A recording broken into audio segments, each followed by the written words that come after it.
अब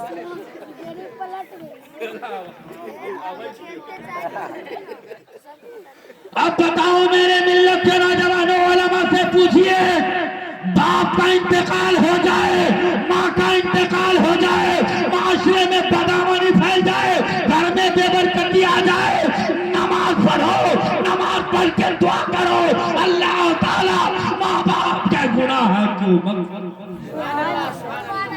लेकिन फजर में हम नहीं जाते, जोहर में हम नहीं जाते, असर में हम नहीं जाते, मगरिब ईशा में हम नहीं जाते। कुछ तो ऐसे भी हैं ये चले जाएंगे ना, इसको ठीक लीजिएगा चालू और उसके बाद भी कुछ ऐसे हैं कि जिसकी ईद बकरीद की नमाज भी छूट जाती है, पैजामा बांधते दौड़ेगा हजरात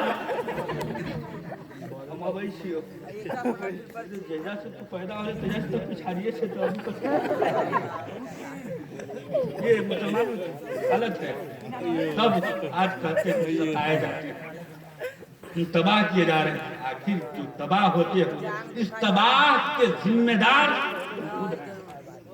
ये हमारी मस्जिदें तोड़ी जा रही है, इसके जिम्मेदार हम हैं। मस्जिद आपकी है, जाएंगे मुख्तार हाफिज जी, मस्जिद आपकी है, जाएंगे अल्लामा जुनैद साहब, जमाल साहब। क्यों आखिर रहते कहाँ हो? एक साहब तो मैंने पकड़ लिया कि तुमको तो बता के जाना होगा, सब हाथ छुड़ा छुड़ा के भाग गया, वो पकड़ा गया। मुझे बताओ कहाँ रहते हो, क्या करते हो? फजर में कहाँ रहते हो, दोहर में कहाँ जाते हो, मगरिब में क्या करते हो, ईशा में कहाँ रहते हो? कहाँ पूछवे कीजिएगा, हाँ पूछवे करेंगे, बगैर पूछे तुमको छोड़ने वाले नहीं है। कहा सुन लीजिए, तो आप समझते क्या है, हम भी बगैर बताए जाने वाले नहीं है। मुझे बताओ कहाँ रहते हो? कहा जोहर घूमने में चला जाता, जोर से बोलिए, यह है ना, जोहर घूमने में चला जाता, असर चाय पीने में चला जाता, और मगरिब पान खाने में चला जाता। क्या वक्त की नमाज हो गई? 3 वक्त की हो गई ना, खाने में, चाय पीने में और पान खाने में। कहा हजरत हो गए आप न ऐसे वगैरह हमरा से न हो गया। कहा बे अभी तो 3 ही वक्त की नमाज हुई, 2 वक्त की नमाज कहाँ गई? ऐसा फजर, इसके बारे में भी कहा दो ताकि मैं जहां भी जाऊं धार्मिक सम्मेलन को संबोधित करूं तो मैं कह दूं कि लक्ष्मीपुर के एक नौजवान से मैंने पूछा था कि नमाज के समय में कहाँ रहते हो, तो उनका ये जवाब था ताकि वो पता चलता कि उनको पता चले कि लक्ष्मीपुर में भी ऐसे ऐसे मुसलमान रहते हैं। कहाँ हमारा नाम तो अब तो गुलगुला हो गया, हमारा नाम होबे करेगा। कहा नाम होगा, जल्दी बताओ। कहने लगा सुन लीजिए, अगर जोहर घूमने में चला जाता, असर चाय पीने में चला जाता, मगरिब पान खाने में चला जाता, और ऐसा भोजनालय में और फजर सुतनालय में चला जाता।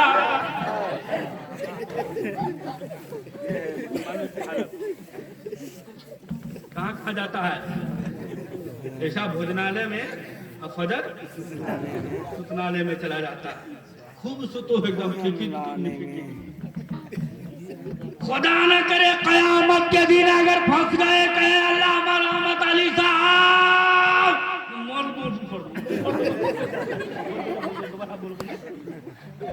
उस दिन हम कहे थे नमाज पढ़ने चलो, खुदा की इबादत करने के लिए। अल्लाह मेरा दौला पिछाई साहब कहेंगे हाँ हाँ हाँ दोस्त हम कह ले रही भले न रही अलग बात। लेकिन मेरे मिल्लत के नौजवानों, किसी महान कवि महोदय ने नमाज के माध्यम से कहा था कि मिलती है कल्ब रूह को राहत नमाज। सुभान अल्लाह बेशक। कि मिलती है कल्ब रूह को राहत नमाज से, मिलती है कल्ब रूह को राहत नमाज से, हो क्यों न मोमिनों को सुभान अल्लाह बेशक। हो क्यों न मोमिनों को मुहब्बत नमाज से, नमाज पढ़ते चले जाओ चेहरा चमकता चला जाएगा, नमाज पढ़ते चले जाओ घर में बरकतें आती चली जाएगी, नमाज पढ़ते चले जाओ माशरे से बदअमली खत्म हो। ये है नमाज की बरकत। अब पंडित महाराज से कहा मैंने, पंडित महाराज से कहा महाराज यहाँ तक तो मामला समझ में आ गया, अब इसके आगे बताइए और उनका शुभ कार्य क्या होगा। तो पंडित महाराज कहते हैं महिला के माध्यम से तूने सुना है क्या होगा। हमने कहा नहीं सुना, बता दिया जाए। तो पंडित महाराज ने कहा विदौ नारी हृदय गति जानू सकल कपट अधब खानी। क्या हुआ महाराज, ये विदौ नारी हृदय गति जानू सकल कपट अधब खानी क्या मतलब। नहीं जानते हो, नहीं। कहा इस संसार में जो सबसे खराब है उसी खराब का नाम, से बोलिए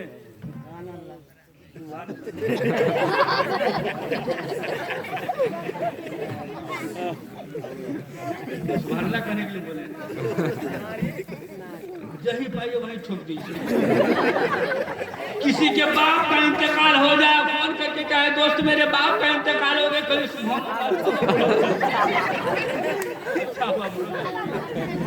बताइए उसका टेम्परेचर हाई होगा कि लो होगा, हाई ना होगा। और ऐसे शुभ अवसर पे अगर आपकी मुलाकात हो गई तो पटक के तख्त मार मारेगा, तू नहीं पहचाने कि तू है कि दोस्त है।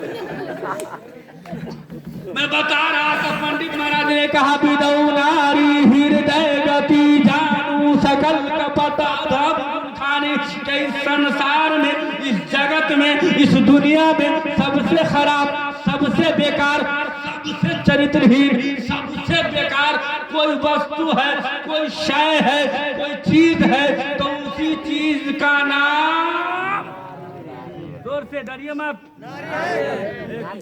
घर जाके कहिएगा मत, हम भी गाँव में थोड़ी बोलते हैं, गाँव में तो बोलते हैं। जब तक कि आप लोग उठिएगा, जब तक हम लोग यहाँ से काबिदौ नारी हृदय गति जानू सकल कपट अधब गुण खानी के संसार में जो सबसे खराब है, सबसे बेकार है, उसी बेकार का नाम महिला है। ये कौन कह रहा है? पंडित महाराज। उसके आगे क्या है, क्या कहा तुम्हारा खिला दीजिएगा, कहा इतने ना है वो है उनके, तब उसके आगे धमती अधमा धमती नारी किन्हीं में मंद मधारी। इसको क्या कहते हैं? कहा नहीं जानते हो। हम कहा इससे पहले बताया था, तब न मालूम हुआ है। हम जब जानबे करते तो अपने समुद्र के लाना बनाते लगते हैं। तो कहे इसका अर्थ होता है खराबों में खराब, रद्दी में रद्दी।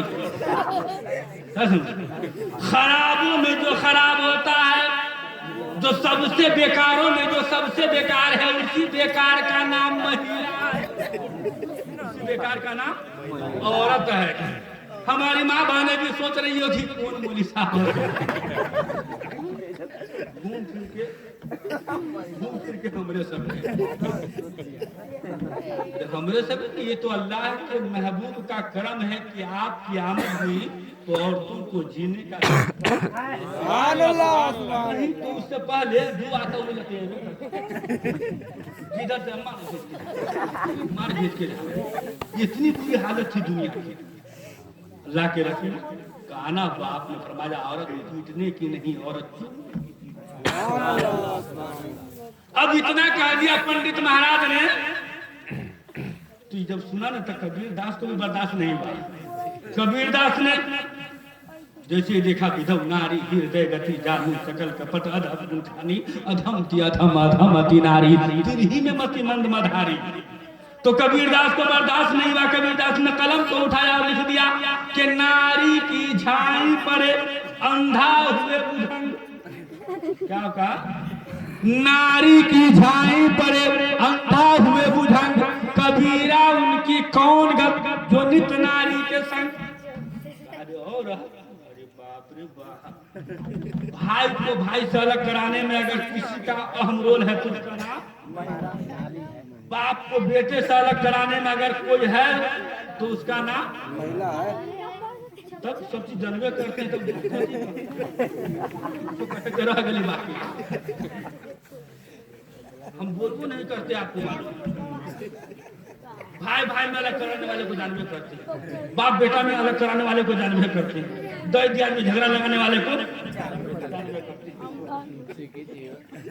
कबीरदास ने कहा नारी की झाई पड़े अंधा हुए बुझंग, कबीरा उनकी कौन गत जो नित नारी के संग। अरे औरत तो इतनी खराब है, इतनी खराब है, इतनी खराब है कि अगर इसका साया किसी सांप पे पड़ जाए तो वो सांप दोनों आंख का।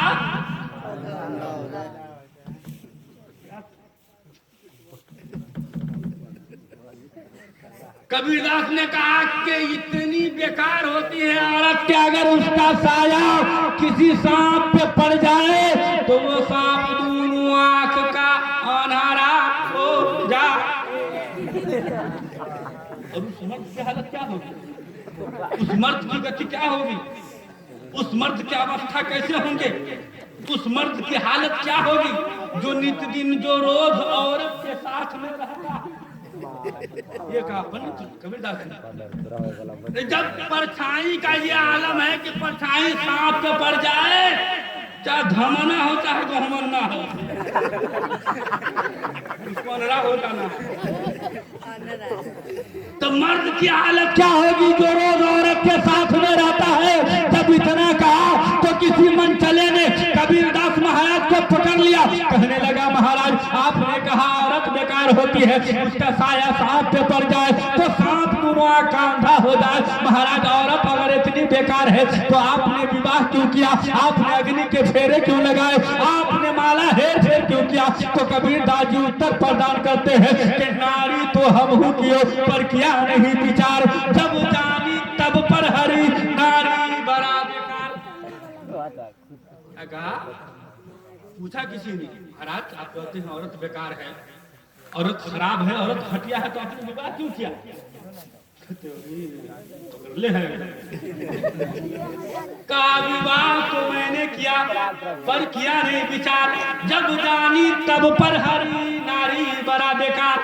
के विवाह तो मैंने भी किया, अग्नि के फेरे तो मैंने भी लगाया, माला हेर फेर तो मैंने भी किया, लेकिन जैसे ही ज्ञान में वृद्धि हो गई, मालूमात में इजाफा हो गया, जैसे ही मालूम हो गया कि औरत बेकार है तो मैंने औरत से अपने आप क्या कर लिया। धन्य हो महाराज आपका, पहले पता नहीं चला, दो चार को बच्चा पैदा हुआ अभी होता था तुम्हारा बच्चा तो उसको क्या कहा कि जब मुझे मालूम हो गया, ज्ञान में वृद्धि हो गई, मालूमात में इजाफा हो गया तो औरत बेकार होती है, तो मैंने औरत को छोड़ दिया, मैंने औरत से अपने आप को अलग कर लिया। अगर आप में से कोई लक्ष्मीपुर का सुन्नी सही मुसलमान खड़ा हो जाए, कहने लगे अतीकुर रहमान गौसुल आजम कॉन्फ्रेंस में आए हो, अरे गौसुल आजम कॉन्फ्रेंस में आए हो, गौसे पाक की बात क्यों नहीं करते हो, ख्वाजा की बात क्यों नहीं करते हो, अवतारों के अवतार की बात क्यों नहीं करते हो। अरे तुलसीदास का कथन सुनाने से क्या फायदा, कबीरदास के कथन सुनाने से क्या फायदा। तो उलमा की मौजूदगी में आपका क्या अतीकुर रहमान कहने की अनुमति चाहता है। इस्लाम के श्रद्धालुओं, गौसुल आजम कॉन्फ्रेंस में बैठने वालों, लक्ष्मीपुर के भोले वाले सुन्नी मुसलमानों, मैं बताने की कोशिश कर रहा हूँ कि आज जो कहता है कि इस्लाम ने औरतों पे अत्याचार किया है, आज इस्लाम ने औरतों पे जुल्म किया है, मैं बताने की कोशिश कर रहा हूँ कि औरतें जो आज आजाद है, औरतें जो आज घर में महफूज है, ये किसी और का नहीं बल्कि इस्लाम का दिया हुआ अनमोल तो। आप कहोगे अतीकुर रहमान हमें अंतिम अवतार की बात सुनाओ, क्या रब के महबूब ने औरत को बेकार कहा है, क्या अल्लाह के रसूल ने औरत को खराब कहा है। अगर कहा है तो मुझे उसकी बात बताओ। तो उलमा की मौजूदगी में बताने की कोशिश कर रहा हूँ। आज आपके गांव के उलमा ने मिलकर के और आप सबों ने मिलकर के गौस पाक के महफिल को सजाया है। गोया कि आप ये पैगाम देना चाहते हो कि मेरे ख्वाजा लाजा ख्वाजा और गौस पाक के चाहने वाले हैं। एक हाथ अपने बाप के नाम पे और दूसरा हाथ अपनी माँ के नाम पे उठाइए और प्रेम से बोलिए। अरे एक जगह तुम्हें जैसे ही कहा था प्रेम से बोलिए तो कहता जय माता। सही ना कर रहे हैं? कह दोगे तो दावत नहीं आएगी।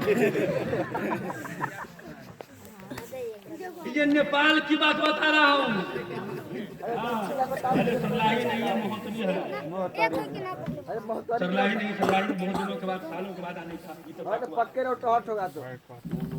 लेकिन मेरे मिल्लत के नौजवानों में आपसे पूछना चाहता हूँ, अगर कोई कहे उछल के बोलो तो क्या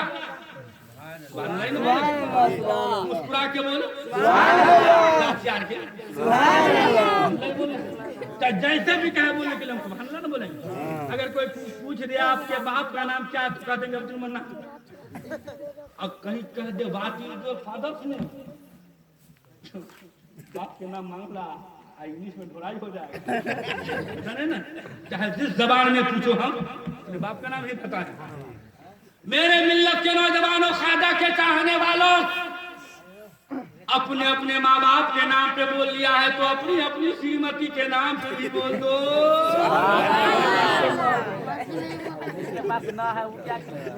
ये तो बने रहो, हम क्या करें?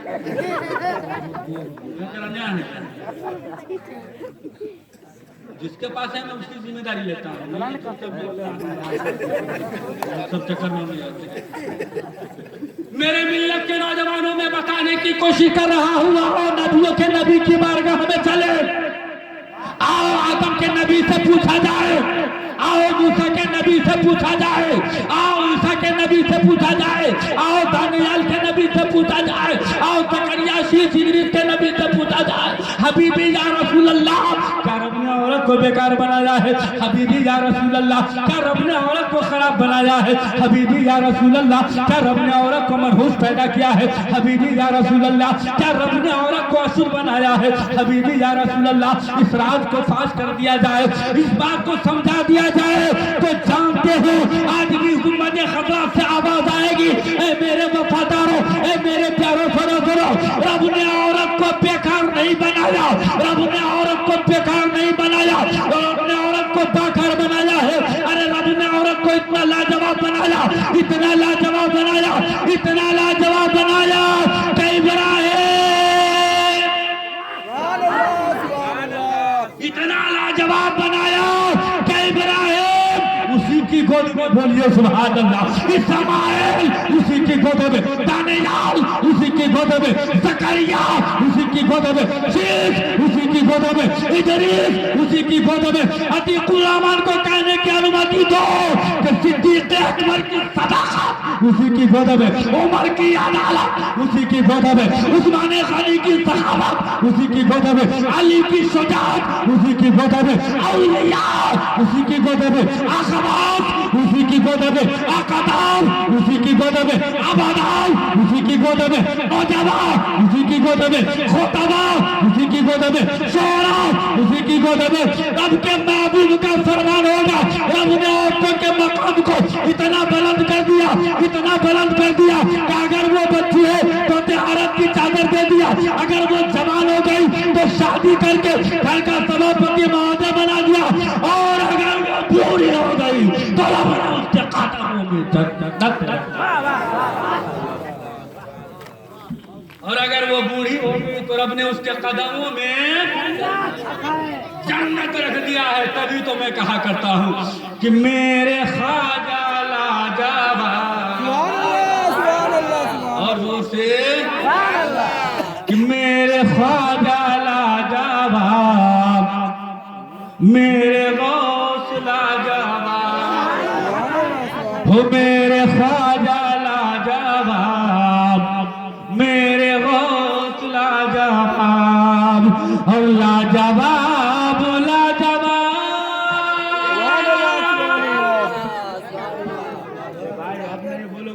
मेरा निधन हो जाएगा तब बोलेंगे आप। बोल दीजिए कि लाजवाब लाजवाब लाजवाब लाजवाब मेरे गौस का कोई जवाब नहीं, वो मेरे गौस का कोई जवाब नहीं। अब आगे चलिए और मंत्र सुनिए, अपने मन मंदिर में अभिनंदन करते हुए दोनों हाथ को उठाइए और पेश भी बोल दीजिए। इसीलिए सुहा कर दिया जाए क्या? अभी नहीं, समय नहीं हुआ। नहीं हुआ।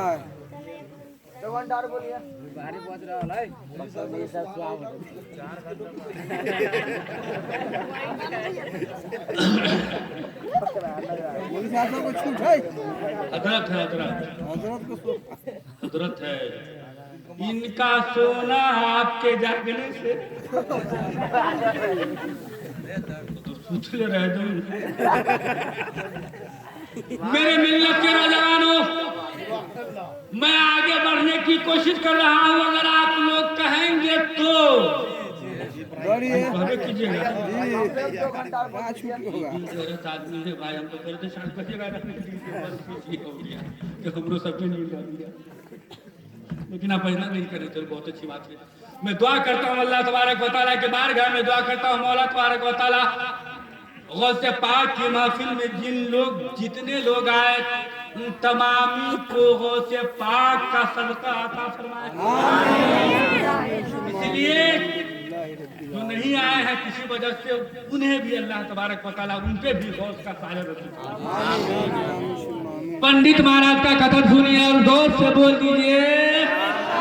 पंडित महाराज से पूछा गया, महाराज यहाँ तक तो मामला समझ में आ गया, अब इससे आगे की बात बताओ, ताकि जब मैं अपने प्रेमी के पास जाऊँ, अपने मानने वालों के पास जाऊँ, जब वो मुझसे सवाल करे तो मैं उनसे बता सकूं। कहने लगे, आप क्या जानना चाहते